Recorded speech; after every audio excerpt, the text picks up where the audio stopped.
নমস্কার বন্ধুরা, কেমন আছেন সকলে? আশা করি সকলে ভালো আছেন। এবং আজকে একটি নতুন জায়গায় ঘুরতে এলাম। হাওড়া জেলার আমতা থানার অন্তর্গত শাহচক গ্রামের কালী পুজো। আপনারা আমাদের সাথে থাকুন। আমরা চলে গেছিলাম মেলায়। দেখলাম ওখানে গিয়ে ডিমের লটারি খেলা হচ্ছে এবং চারিদিকে সমস্ত দোকানদাররা পসরা সাজিয়ে বসেছে তাদের যে যার জিনিস বিক্রি করার জন্য।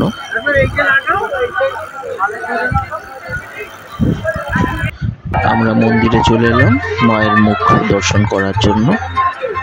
কি অসম্ভব সুন্দর মাতৃ প্রতিমা, এবং মুখের দিকে তাকালেই একটা শিহরণ জাগে।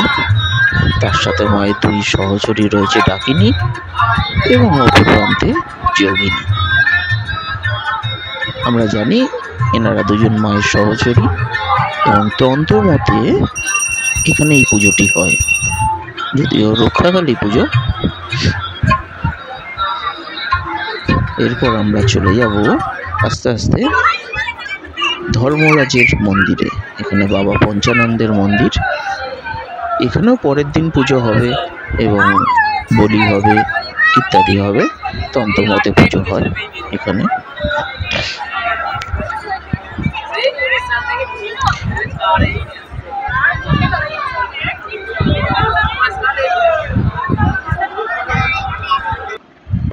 দেখতে দেখতে চলে এসেছিলাম কালী পুজোর অন্য উপকরণ এবং মুখ্য উপকরণ পাঁঠা বলি।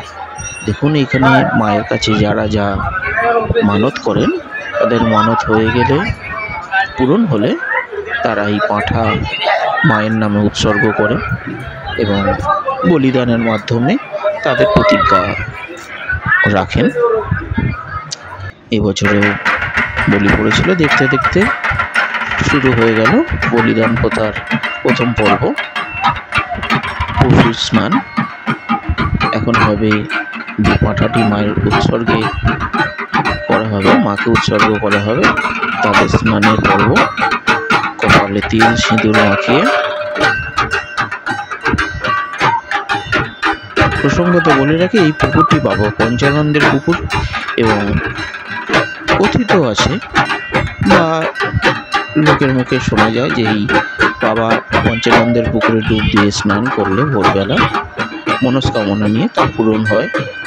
তো অনেকেই এই পুকুরে স্নান করেন।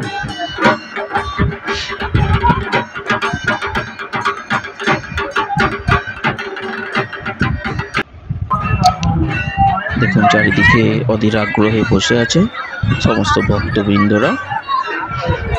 এই পুজোর আরো একটি অংশ আছে, ধুনো পোড়ানো। অর্থাৎ মাথায় যারা বসে আছেন, যারা ব্রতী রয়েছেন, এই বলিদান পর্বে শেষে এই যে পাটকাঠি আছে, পাটকাঠি তাদের হাতে দিয়ে দেওয়া হবে, দিয়ে আগুন দিয়ে জ্বালিয়ে দেওয়া হবে। বিভিন্ন রকম মালসার মাধ্যমে আগুন ধরিয়ে মায়ের উৎসর্গে সেই ধুনো মাকে উৎসর্গ করা হয়। মণ্ডপ সজ্জা খুবই সুন্দর এবং প্রতিটি জায়গায় আলোর রোশনাই খেলে যাচ্ছে। এই পুজোটি মূলত 5টি পরিবার মিলে শুরু করে। পল্লে পরিবার, কুলে ফ্যামিলি এবং আরও 3টি জাসু ফ্যামিলি, 5টি পরিবার নিয়ে এই পুজো শুরু হয়েছিল। কালচক্রে বছরে একবার পুজো হয়, মন্দিরে প্রতিষ্ঠিত রয়েছে, বছরে একবারই পুজো হয়। এবং প্রসঙ্গত এখানে বলে রাখি, এই গ্রামে আর কোনো রকমভাবেই কালী পুজো করা যায় না এবং তারা যেখানেই যান না কেন তাদের ফ্যামিলিতে আর কালী পুজো করা যাবে না। এই বছরে একবারই এখানেই পুজো দিতে আসতে হবে। আমরাও সেটা মেনে থাকি।